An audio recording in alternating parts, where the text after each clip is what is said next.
आबादी आप बताते हो कि ओबीसी एससी ये 85% के लगभग है, मांग किससे रही है? 85% को मांगना क्यों पड़ रहा है, ले क्यों नहीं लेते? जो कांग्रेस के लोग राहुल जी बोलते थे कि इनकी आबादी पीएमओ में कितनी है, बैकवर्ड की मीडिया में कितनी है, तो भाई राहुल जी आप सुन रहे होंगे, मैं आज चैनल पे बैठा हूँ, एनजेपी न्यूज से बात कर रहा हूँ, कहाँ हैं आप कम से कम ये तो बता दो, ये यूजीसी कानून के बारे में आपका मत क्या है, आप क्यों नहीं बोल रहे? आरएसएस को फंड कौन दे रहा है? इस बीजेपी के दफ्तर सामाजिक तौर पर ये बनवा कौन रहा है? ये जनता के पैसे से, ये कहीं मनी अर्निंग जो बैकडोर से हो रही है, ये सब उसका खेल है। आप पर सवाल नहीं उठेगा। आप इतने साल भारतीय जनता पार्टी के साथ क्यों रहे? क्यों उनकी टिकट की इच्छा करते रहे? क्यों उनके पीछे रहे? मनोहर लाल खट्टर ने घुटने डाल दिए गुंडागर्दी के आगे। तब मैंने ये कहा था कि मुझे ये लगता है कि नापुंसक लोग इस जमात में बैठ गए हैं जो इस देश के अमन को कंट्रोल करने में कमज़ोर पड़ रहे हैं। बीजेपी ने 35 का सारा स्कैंडल जाट नॉन जाट जैसे हिंदू मुसलमान चल रहा है, अब बैकवर्ड नॉन जाट मतलब जर्नल चल रहा है। ये गेम है इन लोगों का। वो लोग कह रहे हैं कि हमने नायब सैनी को ओबीसी को चीफ मिनिस्टर बनाया, मनोहर लाल को हटा, वो सिर्फ डर की वजह से। अब भूपेंद्र हुड्डा से मेरी मीटिंग भी हुई थी, मैंने कहा भाई 10-20 सीटें हमारे से, बोले विधानसभा में कर लेंगे, अब नहीं, लोकसभा में आप समर्थन करो। हमने समर्थन कर दिया और विधानसभा में उन्होंने हमारे को पूछा नहीं। सैनी साहब, जो भी चुनाव मैदान में उतरती है पार्टी, चाहे बड़े नेता हो, सबके भाषण का एक सार होता है जातिवाद सामाजिक बुराई है, लेकिन टिकट मिलती है जाति देखकर, दलित, अति दलित, पिछड़ा, महापिछड़ा। कब तक ये चलता रहेगा? देश में आदमी पैदा क्यों नहीं हो रहा? जिधर बैकवर्ड रहेगा सरकार उधर बनेगी, जिधर एससी-बीसी कन्वर्ट होगा, जिधर एससी-बीसी जुड़ेगा, अब सरकार वही चलाएगा। राजनीति मेरा चैप्टर नहीं है, लेकिन राजनीति बिना कोई आवाज़ राजकुमार सैनी की नहीं सुनेगा। आज राजकुमार सैनी सामाजिक समानता के लिए लड़ाई लड़ रहा है और इसी पर मैं चुनाव लड़ूंगा, इसी मुद्दे पर मैं चुनाव लड़ूंगा।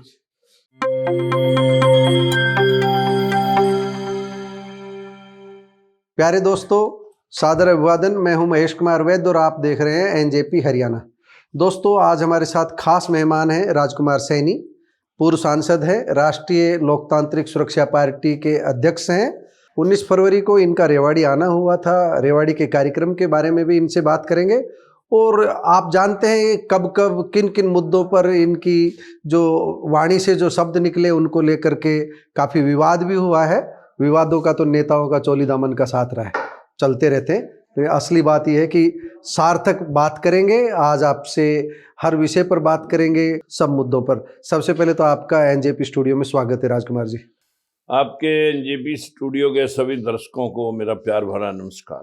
तो सबसे पहला सवाल यहीं से शुरू करते हैं कि आज का जो रेवाड़ी का कार्यक्रम था 19 फरवरी का, पहले तो उसके बारे में बता दीजिए, क्या कार्यक्रम था, किस मकसद से आप हरियाणा में घूम रहे हैं, क्या उद्देश्य उसका बता दीजिए। आज हमारा यहाँ पर 20वें जिले में प्रोग्राम था।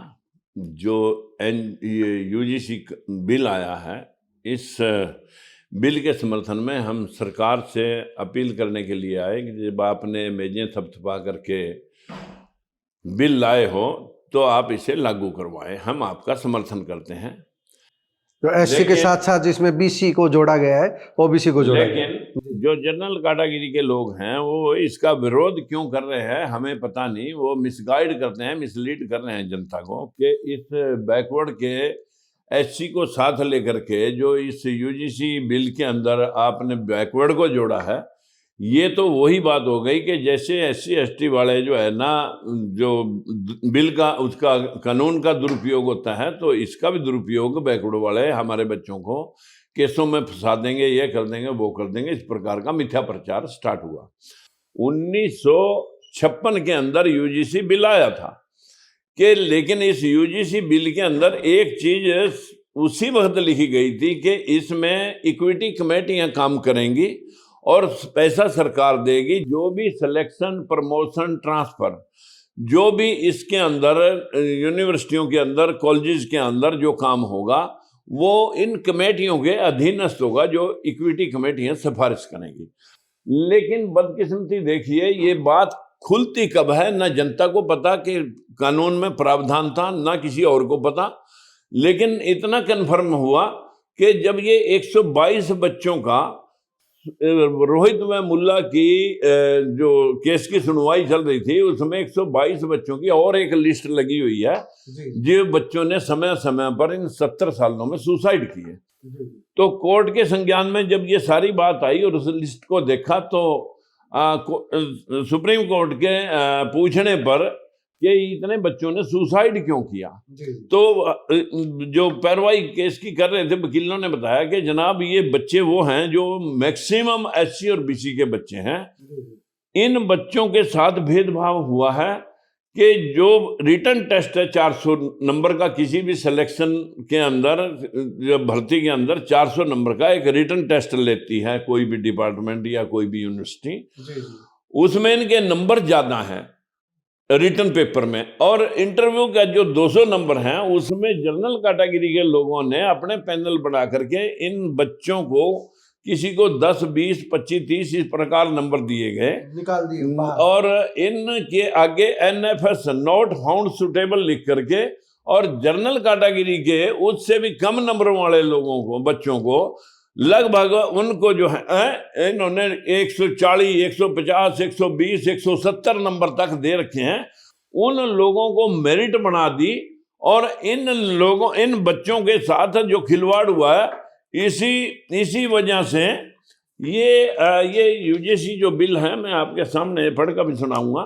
तो ये जो बिल था, तो कोर्ट के पूछने के ऊपर कि इन बच्चों को आउट कर दिया गया, तो ये डिप्रेशन में गए, और इन लोगों ने समय समय पर किसी साल में 2, किसी में 10, किसी में 5, पूरे देश में 122 बच्चों ने सुसाइड किया इसी बात से तंग आकर के। जैसे ही कोर्ट ने ये कहा कि भाई ये इसके लिए तो कमेटियां हैं, इक्विटी कमेटियां, उनका काम था भेदभाव को रोकना, तो कोर्ट को वकीलों ने ही बताया कि अभी तक तो जनाब किसी भी यूनिवर्सिटी में कोई इक्विटी कमेटी बनी ही नहीं। तो सुप्रीम कोर्ट का ही आदेश जो 70 साल पहले बननी थी वो कमेटियां बनाई ही नहीं गई। इस पर तो मैक्सिमम RSS के लोगों का ही कब्जा रहा यूनिवर्सिटियों में, और वहां पर तो इक्विटी कमेटी कोई काम ही नहीं कर रही। तो बोलिया भाई नहीं बनाई गई तो अभी बनाओ, तो ये तो वायलेशन ऑफ कॉन्स्टिट्यूशन है, और कॉन्स्टिट्यूशन में तो प्रावधान किया गया था। इस बात को लेकर के ये बिल आया। इसमें बिल लाने वाले बीजेपी के 16 सांसद हैं, कुछ कांग्रेस के दिग्विजय सिंह हैं जो राजपूत समाज से हैं, और ऐसे ही बांसुरी स्वराज जी और संबित पात्रा जी ब्राह्मण समाज से हैं, और रविशंकर प्रसाद जी इसमें वैश्य समाज से हैं, और इसी प्रकार से अन्य भी जनरल कैटेगरी से मैक्सिमम लोग हैं। वो ड्राफ्ट बना के लाए, बिल पास हुआ, और जैसे ही ये डायरेक्शन गई यूनिवर्सिटियों तक, तो बस बीच में ही बैठे हुए लोग वो ये कह रहे कि उस मिथ्या प्रचार में लगे कि हमारे साथ एट्रोसिटी होगी, जनरल कैटेगरी की डिफेंस कौन करेगा, जबकि ये जो कमेटी बननी है उस कमेटी का उस यूनिवर्सिटी का वाइस चांसलर या कॉलेज का प्रिंसिपल ही इस कमेटी का गठन करेगा, जिसमें 2 प्रोफेसर, 2 स्टूडेंट, 1 महिला, 1 विकलांग, 2 सिविलियन और SC BC के लोग लिए जाने हैं। अब इसमें बराबर इक्विटी का मतलब इतने ही SC के, इतने ही BC के, इतने ही जर्नल के। मान लो 10 आदमियों की ये टीम बननी है, 3 SC, 3 BC, 3 जर्नल, जबकि टॉप में जो प्रोफेसर हैं, जिसमें कहा गया सीनियर प्रोफेसर, वो सीनियर तो यही हैं क्योंकि 1 अप्रैल 2018 तक तो बैकवर्ड का कोई भी प्रोफेसर या एसोसिएट प्रोफेसर उस वक्त 40 यूनिवर्सिटी थी, अब 45 है, 40 की 40 यूनिवर्सिटियों में एक भी बच्चे को मौका नहीं मिला प्रोफेसर, एसोसिएट प्रोफेसर तक, पक्के प्रोफेसर बनने तक, असिस्टेंट प्रोफेसर तक ही 8-10% जो है ना। इसी बात को हम कंटिन्यू कर लेंगे। क्या कोई तथ्य आपके पास है यूनिवर्सिटीज का? कई बार आ रहा है, किस यूनिवर्सिटीज में, किन यूनिवर्सिटीज में, राज्य की यूनिवर्सिटीज में, केंद्रीय विश्वविद्यालयों में क्या आंकड़ा है अभी तक? ये तस्वीर क्या है? पास ये RTI है, और इसमें जो है अभी 11% की हिस्सेदारी बैकवर्ड क्लासेस की है, 11.23% की, और आबादी 52-53% है, और आबादी अब तो 60% की बिहार के अंदर काउंट हुई थी, और ऐसे ही यूपी में भी है, बाकी स्टेटों में किसी में 48 है, किसी में 52 है, 55 से 60% है आबादी, मतलब ऑन एवरेज 50-55%, 52-55% आबादी कन्फर्म है। लेकिन जातिगत जनगणना करे सरकार, हम नहीं कहते। हमने तो ये भी कहा, जब जाट आरक्षण चल रहा था उस वक्त मैंने, बहुत सारे लोगों ने मेरे पर आरोप लगाया, राजकुमार सैनी जाटा का 35 कर रहे हैं, जबकि वो 35 उस विषय पर मैं आऊंगा। पहले ये बात जो है कि यूनिवर्सिटी में 11% कितनी, वो बताओ आप। यूनिवर्सिटियों में अभी तक हमारे पूरे 1 अप्रैल 2018 तक तो सिर्फ 5% का हिस्सा था एससी समाज का, और बीसी को मिला करके, जनरल असिस्टेंट प्रोफेसर को मिला करके टोटल दोनों एससी बीसी का 7% का हिस्सा था। अभी जो इस बार 45 यूनिवर्सिटियां सरकार रन कर रही है, उनमें से 38 के वाइस चांसलर जनरल कैटेगरी से हैं। सिर्फ 7 प्रोफेसर ही एससी और बीसी में से 1-2 एससी, उसका बीसी का है, बाकी एससी के। तो ये जो 38 प्रोफेसर सारी यूनिवर्सिटियों में जनरल कैटेगरी के बैठे हैं, जिन्होंने ये कमेटियां गठित करनी थी, और प्रोफेसर उसमें सीनियर लेने थे, सीनियर वही जनरल कैटेगरी के लोग हैं। स्टूडेंट लेने थे, उसमें भी कोई जाति या किसी प्रकार का मतलब उसमें वर्ग नहीं लिखा हुआ। जो महिला और विकलांग है उसमें भी कोई जाति और वर्ग का वर्णन नहीं है। इसी प्रकार से ना ही उसमें जो है ना सिविलियन का जो निर्णय है, कोई रिटायर्ड प्रोफेसर या समाज सेवी, उसमें भी जाति मतलब इक्विटी कमेटी जो बनेगी वो फैसला बहुमत उन्हीं का रहेगा जिनको फैसला देना है। मैक्सिमम ये लोग वही बढ़ाएंगे। लेकिन जो मिथ्या प्रचार कर रहे कि हमारे लोगों के लिए कोई इसमें कोई प्रावधान ही नहीं किया, हमारे लोगों की कौन सुनेगा, ये बिल्कुल 100% मिथ्या प्रचार है। राजकुमार जी, अब एक सवाल निकलता है, केंद्रीय सचिवालय की जब बात करते हैं, चाहे राज्य के सचिवालय की बात करते हैं, तो राहुल गांधी कई बार ये मुद्दा उठा सके कि 6% भी भागीदारी नहीं है आईएएस के लेवल पर, आईपीएस के लेवल पर। जो सचिव हैं, जो भारत सरकार के हैं, चाहे हरियाणा सरकार के, उनमें भागीदारी बेहद कम है। दूसरी तरफ आप भी जब कई बार कहते हो, आपके भाषण भी सुने, आबादी आप बताते हो कि ओबीसी एससी ये 85% के लगभग है। मांग किससे रही है? 85% को मांगना क्यों पड़ रहा है, ले क्यों नहीं लेते? देखिए, इस विडंबना है इस देश का, जो बार बार ये देश आक्रमणकारियों के अधीन गुलाम होता रहा है, वही व्यवस्था आज है। बस इस देश के बाहर की आक्रांता चले गए। इस देश के गुलाम, वो जो लोग कह रहे थे कि देश आजाद हो, हम गुलाम के गुलाम ही चल रहे हैं। हमारे इस व्यवस्था में कल उसके पार्लियामेंट के पटल के ऊपर जो डाटा रखा मंत्री जी ने, सामाजिक कल्याण विभाग के लोगों ने जो डाटा दिया, उसमें 6877 पोस्टें आईपीएस की देश में हैं, जिसमें से लगभग 1100 पोस्टें अभी भरी नहीं गई, वो एससीबीसी की ही पड़ी हुई खाली। और उसमें जो 5700 लोग हैं, 5700 समथिंग जो लोग हैं, उसके अंदर 245 सिर्फ बैकवर्ड के सिर्फ 245 हैं। ये न्यूज ये कह रही है कि 1 अप्रैल 2018 तक, ये आज तक बोली गई न्यूज है, और ये आदमी उसी दिन निकलवा दिया सरकार ने। ठीक है, आपने जो ये तस्वीर है ये देख ली गई, तो ये इस रिपोर्टर को हटा दिया गया? हाँ, ये रिपोर्टर इसलिए ही हटाया गया कि इसने न्यूज बोल दी कि 1 अप्रैल 2018 तक बैकवर्ड क्लासेस का कोई भी प्रोफेसर, कोई भी एसोसिएट प्रोफेसर नहीं लगाया गया। सिर्फ असिस्टेंट प्रोफेसर हैं, वो भी 8-10%।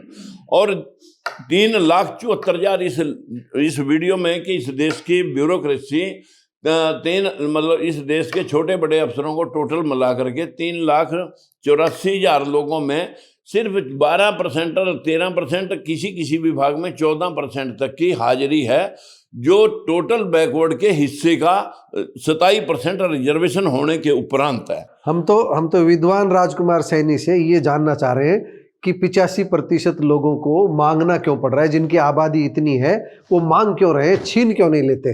देखिए, वोटों का लोकतंत्र है, डेमोक्रेसी है, चुनावी राजनीति है, एकजुट क्यों नहीं हो पा रहे, कारण क्या है? बाबा साहब ने इस संविधान को बनाते वक्त ये कहा था कि अगर ये संविधान अच्छे लोग इसको जारी करेंगे तो ये देश संप्रभुता के बहुत नजदीक एकदम से पहुंच जाएगा। अगर देश की बहुजन समाज की आबादी 85%, 80% लोग जो हाशिए पे खड़े रहेंगे, उनको मूल धारा में जोड़ा ही नहीं जाएगा, तो इस संविधान को आग में ही लगा दूंगा अगर इसको नकारा लोग चलाएंगे। आज ये नकारा ही लोग तो चला रहे हैं। जो कांग्रेस के लोग, राहुल जी बोलते थे कि इनकी आबादी पीएमओ में कितनी है, बैकवर्ड की मीडिया में कितनी है, तो भाई राहुल जी आप सुन रहे होंगे, मैं आज चैनल पे बैठा हूँ, एनजेपी न्यूज से बात कर रहा हूँ। कहाँ हैं आप कम से कम ये तो बता दो, ये यूजीसी कानून के बारे में आपका मत क्या है? आप क्यों नहीं बोल रहे? ये व्यवस्था दोनों साइड वही, कांग्रेस जो है आज बीजेपी है, 52% लोग जो कांग्रेस में थे कल आज वो बीजेपी में है। ये व्यवस्था सिस्टम इतना मनुवादियों के हाथ में जकड़ा पड़ा है। ये कमजोर असहाय पैसे की प्रेशर से या मतलब संसाधनों को लूट करके अब एक जिले में इतने बड़े बड़े दफ्तर बन गए। मतलब साथ ही बीजेपी का भी दफ्तर बनता जा रहा है, साथ ही आरएसएस के भी दफ्तर बनते जा रहे हैं। आखिर आरएसएस को फंड कौन दे रहा है? इस बीजेपी के दफ्तर सामाजिक तौर पर ये बनवा कौन रहा है? ये जनता के पैसे से, ये कहीं मनी अर्निंग जो बैकडोर से हो रही है, ये सब उसका खेल है। लेकिन आपने आप पर सवाल नहीं उठेगा। आप इतने साल भारतीय जनता पार्टी के साथ क्यों रहे? क्यों उनकी टिकट की इच्छा करते रहे? क्यों उनके पीछे रहे? मैं तो श्रीमान जी सिर्फ 8 महीने इनके साथ रहा। जी जी, 8 महीने एमपी बनने के बाद, मात्र 8 महीने। और वो भी पूछो, मोदी जी ने इतने लोग लुभावने के बैकवर्ड का प्रधान, बैकवर्ड का मुखिया, बैकवर्ड का मुखिया प्रधानमंत्री आ गया और बैकवर्ड के साथ हो रहे अन्याय को एकदम रोक देगा। हमने कहा भाई हम भी यही बात कर रहे थे। जैसे मैंने राहुल जी का भी समर्थन कराया था पिछले दिनों पार्लियामेंट में कि इसने कहा मैं जाति के जनगणना कराऊंगा, मैं ये भी करूंगा, पीएमओ में भी, मीडिया में भी, सब बंदे सबकी हाजिरी करूंगा। हमने उसकी बात को सुन करके भी यही बात हम कह रहे हैं। एक मिनट हम ये करते हैं, भारतीय जनता पार्टी ने नहीं किया और विपक्ष का नेता है वो हाँ भर रहा है। भारतीय जनता पार्टी के साथ जब जाट आरक्षण के समय भूपेंद्र हुड्डा ने अपने लोगों को बहकाया कि मैं तुम्हारे को आरक्षण दिलाऊंगा, और रेलवे ट्रैक भिवानी जाम रहा तो सेंट्रल सरकार नाराज हुई, उसने कहा हुड्डा को हटाओ, सैलजा बना दो, तो इतने रातों रात उठा ले गया। फिर यशपाल मलिक आ गया यहाँ के लोगों को गुमराह करने के लिए, उसने यहाँ आरक्षण का ऐसा सोसा छोड़ा। तब मैंने पहली बाइट यह कही थी जब इन्होंने यह कह दिया कि हम दिल्ली का दूध पानी बंद कर देंगे। मैं कहा भैया ये दिल्ली किसी के परिवार की जगीर नहीं है जिसका आप दूध पानी बंद करेंगे। मैं इस सवाल को तब पूरा करना चाहता हूं, आप मेरे एक सवाल का जवाब दे दीजिए। वर्ण व्यवस्था के बारे में मैं एक चिंतक से बात कर रहा हूं, एक राजनीतिक से बात कर रहा हूं। वर्ण व्यवस्था, ब्राह्मण, क्षत्रिय, वैश्य और शूद्र जो वर्ण व्यवस्था है, इसको लेकर के आपकी टिप्पणी चाहिए, उसके बाद बात करेंगे। उसी के ऊपर इसको संक्षेप में आपके सामने रखना चाहता हूं। तब मैंने यही सामाजिक न्याय की बात की थी कि एक समाज जो 50 साल तक किसी प्रदेश में शासन करता है, अगर वो भी ये सोच रहा है कि मुझे भी रिजर्वेशन मिलनी चाहिए, तो मैं ये चाहता हूं कि 100% जातिगत जनगणना हो, सब जातियों का हिस्सा मिले। मैंने कभी ये नहीं कहा कि जाटों को आरक्षण नहीं मिले। तो ये आपकी पार्टी के 5 एजेंडे, 100% आरक्षण, एक परिवार एक रोजगार, मनरेगा को किसान में मजदूर से जोड़ना, और हम दो हमारे दो। मोहन भागवत कह रहे हैं हम 3 होने चाहिए। चलिए मैं तो इतना ही कहूंगा, देश की आबादी कंट्रोल करना इस देश की समस्याओं का निदान होगा। लेकिन मेरा ये मत था कि मैंने उस वक्त जाट आरक्षण में जब उन लोगों ने गंडासे तलवारें ट्रालियों में खुला, मतलब एक बार सड़क पूरा हरियाणा जाम कर दिया, उस दिन मैंने ये बात कही थी कि अगर कहते हैं ना कि बेदर्द हाकिम हो, वहां फरियाद करने की जरूरत नहीं। मनोहर लाल खट्टर ने घुटने डाल दिए गुंडागर्दी के आगे। तब मैंने ये कहा था कि मुझे ये लगता है कि नापुंसक लोग इस जमात में बैठ गए हैं जो इस देश के अमन को कंट्रोल करने में कमजोर पड़ रहे हैं। ऐसे लोगों के साथ मैं नहीं रह सकता। मतलब भूपेंद्र सिंह हुड्डा ने तो बिठाए आरक्षण के नाम पर, जो आरक्षण के नाम, और मनोहर लाल ने घुटने टेक दिए। और घुटने टेकते ही मैंने उसको कहा था कि ये नामर्दी जो है, अगर कोई शासक इस प्रकार की व्यवस्था को कंट्रोल नहीं करता तो मैं ऐसे लोगों के साथ किसी भी कीमत पर रहने के लिए तैयार न हूं। मैंने बीजेपी छोड़ी और बैकवर्ड समाज जो आरक्षण की बहुत दिनों से बाट जो रहा है, जिसको 27% भी नहीं मिल रहा, मात्र सिर्फ ये पूरे देश में आरक्षण के बाद ये सिर्फ 11% का हिस्सा साथियों मिल रहा है। और इस पर मैंने कहा था कि इनके पास है ही क्या जो आप डिवाइड करना चाहते हो कि 100% आरक्षण करो, जनसंख्या की गिनती करो, संख्यानुपात में ब्राह्मण बनिया ठाकुर सबको 100% आरक्षण उनकी संख्या के अनुपात में मिल जाना चाहिए। इस बात को लेकर के हम मैदाने जंग में उतरे और बीजेपी छोड़ करके तब से आज तक इसी पैटर्न पर। लेकिन हरियाणा की बात करें तो जाटों को अलग रख करके ओबीसी की, एससी की जो इनकी एकता की आप बात करते हो, हरियाणा में नहीं, जाटों को भी साथ लो, वो भी कोई ब्राह्मण बनिया ठाकुर तो है नहीं। हम कहते हैं कि जब हम सारे, लेकिन आपके प्रति नाराजगी तो है, नहीं, है। मेरी कोई नाराजगी नहीं, आपकी नहीं है। हाँ। उनकी तो है। वो बर्फ कैसे पिघली, जिसके हाथ में सत्ता रह लेती है उसको कोई अच्छा नहीं लगता। मेन बात तो ये है कि मैं जाटों के विरोध ना कभी किया। हाँ, बीजेपी ने 35-1 का सारा स्कैंडल जाट नॉन जाट जैसे हिंदू मुसलमान चल रहा है, अब बैकवर्ड नॉन जाट मतलब जनरल चल रहा है। ये गेम है इन लोगों का।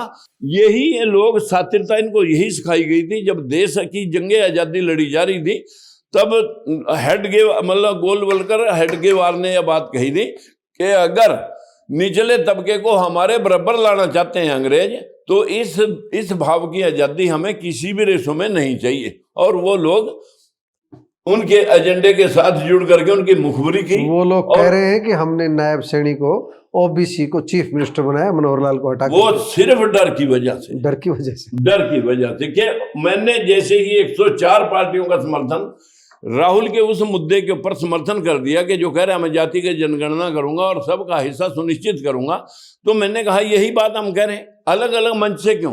लो भाई, हमने आपको समर्थन कर दिया। पूरे देश की 104 पार्टियां ला करके खड़गे साहब के यहाँ ये कॉपी लेकर के मैंने कहा, बल्कि खड़गे साहब पूछने लगे 100% आरक्षण का क्या मतलब रह गया? फिर आरक्षण मतलब जी हमें किसी का भीख नहीं चाहिए, हमें अपना हिस्सा चाहिए। ये हिस्से की बात है। 100% जातिगत, मतलब इसे हम सरल शब्दों में कहें, जिसकी जितनी भागीदारी उसकी उतनी हिस्सेदारी, यही हमारा पैटर्न था। ये राहुल ने कहा 104 पार्टियों में जब समर्थन दिया तो बीजेपी के सांसें भूल गई और बीजेपी ने इतना, हम मीटिंग करके सोनीपत भी नहीं पहुंचे, इतनी देर में तो इसकी घोषणा हो गई थी। और जब हम पूरे प्रदेश के 22 जिलों में हमने विरोध प्रदर्शन किया था तो नायब सैनी जी को मुख्य अध्यक्ष बनाया था हरियाणा में बीजेपी का। तब मैं एक जींद में प्रोग्राम हुआ तो उसमें 4 महीने पहले गया था। मैं कहा ज्यों हमारी रस्सी टाइट होगी इसके बल, और ये तो आपको मुख्यमंत्री भी 2 महीने के अंदर बना देंगे। क्योंकि जैसे ही कांग्रेस का समर्थन हम करने गए और इतनी देर में बीजेपी ने, भाई राजकुमार सैनी का लाज तो तभी हो सकता है, उसी के वर्ग से, उसी की जाति से हम मुख्यमंत्री बनाएंगे, तब ये मूवमेंट कट सकती है। चलिए अगला सवाल। बनी हुई सरकार थी कांग्रेस की, 100% कोई रोक नहीं सका था। लेकिन अगर अब भूपेंद्र हुड्डा से मेरी मीटिंग भी हुई थी, मैंने कहा भाई 10-20 सीटें हमारे से, बोले विधानसभा में कर लेंगे, अब नहीं, लोकसभा में आप समर्थन करो। हमने समर्थन कर दिया और विधानसभा में उन्होंने हमारे को पूछा नहीं। और उधर बीजेपी ने एडवांस में बीजेपी का मुख्यमंत्री यही रहेगा और एडवांस में घोषणा की, तो सारे समाज के लोग मेरे पर प्रेशर देने लगे, बोले भैया आपने कैंडिडेट उतार दिए तो ये तो हार जाएगा। मैंने सारे कैंडिडेट वापस लेकर फिर इसी मुद्दे के ऊपर कि भाई ठीक है, बैकवर्ड का मुख्यमंत्री एक बारी कम से कम किसी पार्टी ने बनाया, लो भाई इसी को देख लो, तो हमने समर्थन किया और भूपेंद्र हुड्डा देखता रह गया। सैनी साहब, जो भी चुनाव मैदान में उतरती है पार्टी, चाहे बड़े नेता हो, सबके भाषण का एक सार होता है जातिवाद सामाजिक बुराई है, लेकिन टिकट मिलती है जाति देखकर। गणित जो हल होता है, केमिस्ट्री जो राजनीतिक दल बिठाते हैं वो जाति देखकर। दलित, अति दलित, पिछड़ा, महापिछड़ा, कब तक ये चलता रहेगा देश में? आदमी पैदा क्यों नहीं हो रहा? सब ब्राह्मण है, चमार है, खाती है, ठाकुर है। ये आखिर जातिवाद कब तक रहेगा और क्यों है? जातिवाद को बुराई मानते हैं और कई बार कहते हैं कि कर्म के अनुसार जो है वो जाति बनी है, लेकिन कर्म के अनुसार हमें तो नजर कहीं आती नहीं। आप इस बारे में जातिवाद को लेकर के अपना क्या दृष्टिकोण रखते हो, वो बताएंगे हमारे दर्शकों को। जब तक मनोवाद रहेगा, ये लोग जो आज सत्ता में बैठे हैं ये चाह रहे हैं कि इसका संविधान की जरूरत नहीं है, हमें तो मनुस्मृति लागू करनी है। जब तक मनुस्मृति रहेगी, जब तक इस देश का जातिवाद रहेगा। अगर संविधान के अनुरूप ये आज इसको सबके वोट बराबर हैं, सबके अधिकार बराबर हैं, आज ये ऐसा कर दें तो कल का दिन भी सवेरा नहीं आएगा तो पूरे देश में मतलब दीपावली जग जाएगी, समानता आ जाएगी। सिमिलैरिटी के ऊपर संविधान लिखा गया है। कोई आर्टिकल 14, 15, 16 में स्पष्ट है, कोई जाति, धर्म, लिंग भेद, जन्म स्थान के आधार पर ना कोई बड़ा है न छोटा है। लेकिन बदकिस्मती ये है कि जो लोग इस व्यवस्था को बनाए रखना चाहते हैं, आज वो ही कह रहे हैं कि हम तो जाति विहीन समाज बनाना चाहते हैं।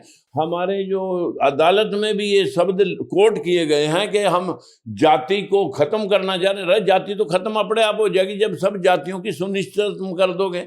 लेकिन आज यूनिवर्सिटियों के अंदर ये जो यूजीसी कमेटियां 70 साल पहले बननी थी, आज भी इसका विरोध वही लोग जो विशेष प्रिविलेज लिए हुए हैं, वो आज भी चाहते हैं कि हमारे इन हक और अधिकारों को कोई चैलेंज ना कर सके, ये निचले तबके के लोग हमारे गुलाम रहे।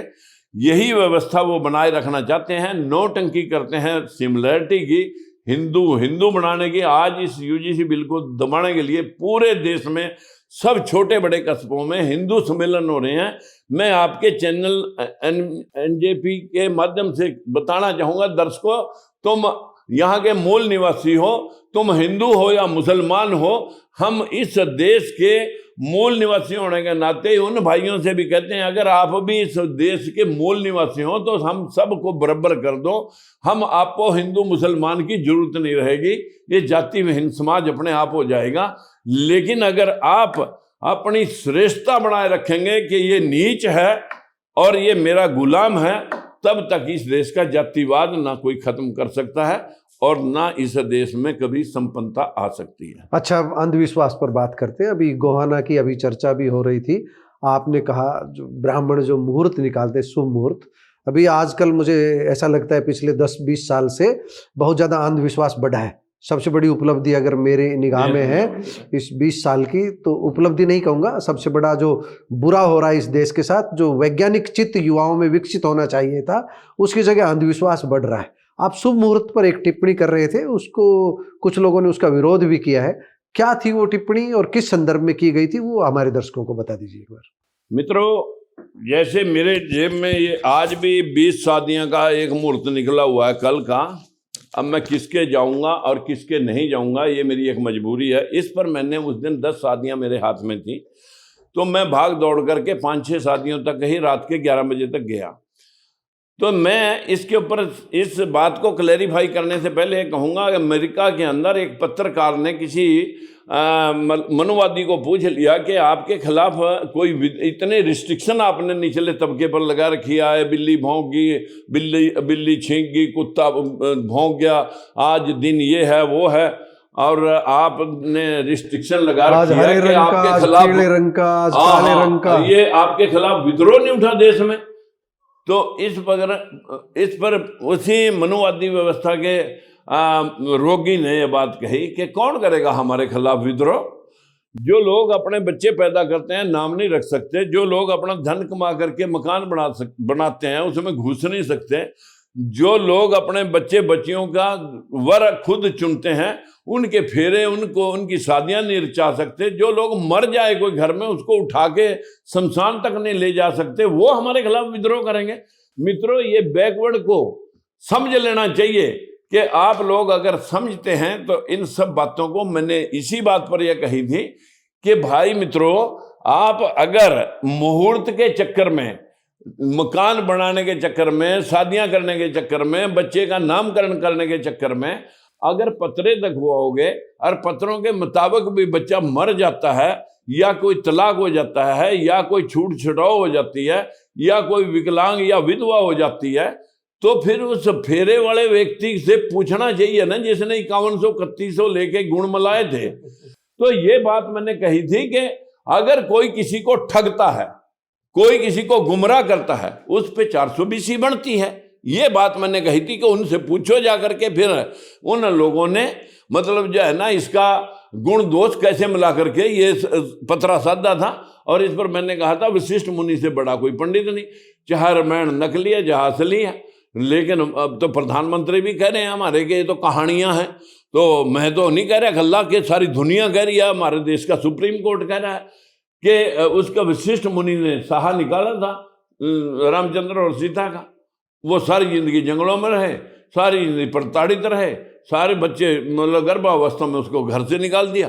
अब इससे ज्यादा और बुरा क्या हो सकता है किसी पत्रा साधने पे। मैंने यही बात कही थी, भाई पत्रों के चक्कर में नहीं, सरदारों की तरह अपनी शादियां करनी शुरू कर लो, जिससे आपको आधे रेट में बैंकेट हॉल मिले, आधे रेट में सब्जियां मिले, आधे रेट में आपको हलवाई मिले। आप कन्वीनियंट जब पैसे हों जब शादियां कर लो, किसी पतरे सतरे के चक्कर में ना पड़ो।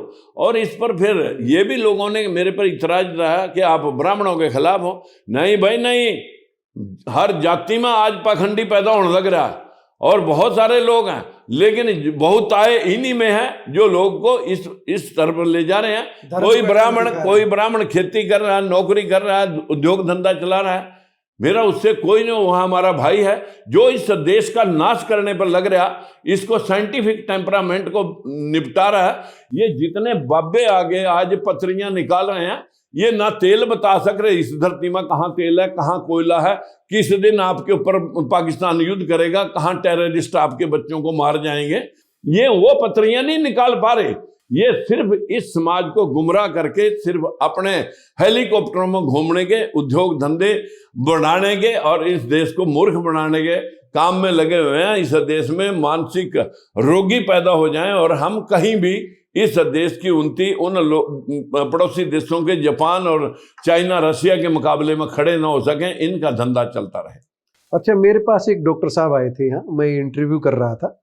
डॉक्टर साहब ने टाइट जीन्स पहन रखी थी बहुत ज़्यादा। तो डॉक्टर साहब मेरे एक सवाल का जवाब दे रहे थे कि ढीले कपड़े पहनने चाहिए, गर्मियों में सूती कपड़े पहनने चाहिए। उन्होंने जो कर रखा था उससे विपरीत कर रखा था। राजकुमार सैनी के सामने भी आपको देखते हैं भाषण देते हुए कि गृह शांति की अंगूठी हो या वो हो। आपकी अंगूठियों के पीछे कोई गृह शांति है कि क्या? नहीं। अच्छा, इनमें कोई नग किसी तरह का नहीं है लगा हुआ। नहीं है। ये मेरे जो बच्चे ब्याह है मैंने, ये अच्छा, हमारे सिमदियों ने जी जी जी अपनी निशानी दे रखी है। इनके पीछे वो नहीं है कोई, इनके पीछे किसी के पीछे भी कुछ नहीं है, भारत के झंडे की लगी हुई है। अच्छा ठीक है, कोई अंधविश्वास नहीं इसके पीछे। कोई अंधविश्वास नहीं। चलिए मैं बिल्कुल इस बात से मूल सवाल पर आते हैं। अब लोकतंत्र सुरक्षा पार्टी की बात करते हैं। कब गठन किया, क्यों किया और अब एजेंडा क्या है आपकी पार्टी का? कितना विस्तार अब तक कर चुके? संक्षिप्त में अपनी पार्टी के बारे में बता दीजिए। जनाब, मैं स्पष्ट शब्दों में ये बात कहूं कि हमारा समाज जब देश के अंदर जगह जगह सड़कें जाम होकर के देश के अंदर खलबली मची और बीजेपी वालों ने जाट नॉन जाट का मुद्दा चलाया, तो अगर उसी वक्त ये पार्टी मैंने फ्रेम की थी तो लोकतंत्र सुरक्षा मंच मैंने बना रखा था कि लोकतंत्र की सुरक्षा करना हमारा प्रथम ध्येय है। तो मैंने लोकतंत्र सुरक्षा को लेकर के सुरक्षा से पीछे मंच हटा दिया, पार्टी बनाई 2018 में। और मैं लगभग 90 की 90 सीटों पे जो चुनाव लड़ा था, जिसमें अलायंस में हमारे एक अखिल भारतीय हिंदू महासभा भी हमारे उस वक्त साथ थी। और जब 88 सीटों पर हम लड़े, नहीं सॉरी 78 सीटों पे हम लड़े थे, 12 सीटों पे वो लड़े थे। तो हमारी जहाँ जहाँ भी 30 जगह हमारी वोट 5,000 से और 40,000 तक के बीच में आई, वहीं वहीं बीजेपी मतलब इससे आउट हो गई थी सदन से। वो तो जेजेपी वाले ने इनको जीवन दान दे दिया और ये दोबारा सत्ता में आ गए। और अब के ये 15 सीटों पर रुकने थे, ये तो सिर्फ और सिर्फ मेहरबानी भूपेंद्र सिंह हुड्डा जी की है कि उसने दूसरों को नेड़े लगने नहीं दिया और सारा बैकवर्ड मुख्यमंत्री के नाते, और राजकुमार सैनी ने भी अपने सब कैंडिडेट हटाकर उसके पीछे भेज दिए। और ये उसी जीत का परिणाम है। ना इसमें मोदी फैक्टर है, इसमें सिर्फ बैकवर्ड फैक्टर है।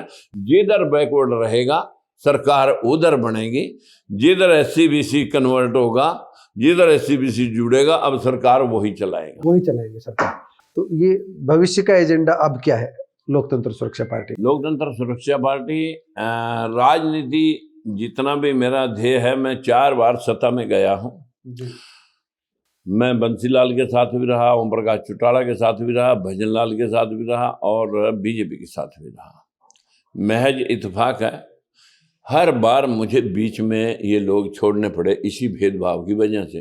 राजनीति मेरा चैप्टर नहीं है, लेकिन राजनीति बिना कोई आवाज़ राजकुमार सैनी की नहीं सुनेगा।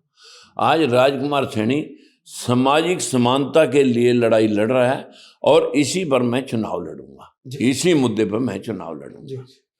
दोस्तों, आपने राजकुमार सैनी की बात सुनी, भविष्य का इनका एजेंडा भी सुना। राष्ट्रीय लोकतांत्रिक सुरक्षा पार्टी 2029 का चुनाव लड़ेगी, इसकी तैयारी कर रही है। मुद्दा वही रहेगा, सामाजिक न्याय, सामाजिक समानता, और इनका समानता का जो उद्देश्य है, जो समानता का इनका ध्येय है, जो समानता का इनका एजेंडा है, वो आपने सुन ही लिया है। राजकुमार जी, आपका बहुत बहुत धन्यवाद हमारे स्टूडियो में पधारने पर एक बार फिर से। थैंक यू, नमस्कार सभी।